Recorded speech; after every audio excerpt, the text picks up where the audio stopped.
ခုဆိုရင်ဖြင့်ကျွန်တော်တို့မာဒူရိုဖန်ခန်တာနဲ့ပတ်သက်ပြီးတော့ကျွန်တော်တို့ဟိုသတင်းတွေအများကြီးထွက်လာပြီပေါ့နော်သူရဲ့ဟိုဖန်ခန်နေရပုံကိုလည်းခုကျွန်တော်တပုံနဲ့ထွက်လာပြီ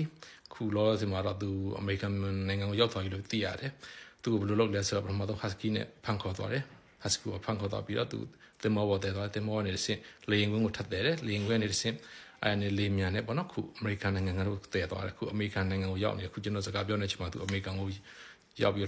လေမောဆင်းနေချိန်ပေါ့နော်အမေရိကန်သမ္မတထရန့်ကဘာဆက်ပြောလဲဆိုတော့ခုဒီနိုင်ငံကိုပေါ့နော်သူ operation ကိုသူက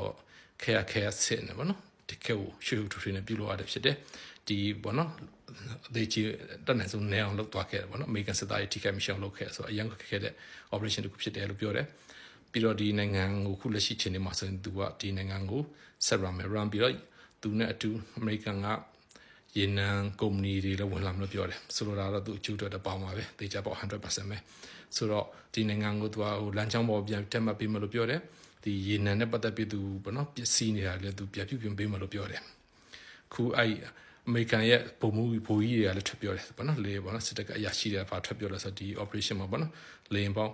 150သုံးခဲ့တယ်ဘာတွေသုံးခဲ့လဲဆို F16 တို့ S35 တို့ပေါ့နော်ပုံကျလေရင်တွေတို့ပြီးတော့ drone တွေပေါ့နော် iPhone 9လေရင်ပေါင်း150နဲ့ပေါ့နော်အဲ့ဒီ operation ကိုလုပ်ဆောင်ရလို့ဖြစ်တယ်ခုဆိုရင်တော့ဒီ Venezuela ရဲ့ကျွန်တော်တို့ပေါ့နော်ဒီစစ်တပ်တွေတော့များတော့အရေးကြီးတဲ့ဆက်စခန်းတွေကိုတော့ဖျက်ဆီးထားပြီလို့ပြောတယ်ဆိုတော့ကျွန်တော်တို့ဘာဆက်ဖြစ်မလို့ဆိုတော့စောင့်ပြီးဆက်ကြည့်ရမယ်ကျေးဇူးများတင်တယ်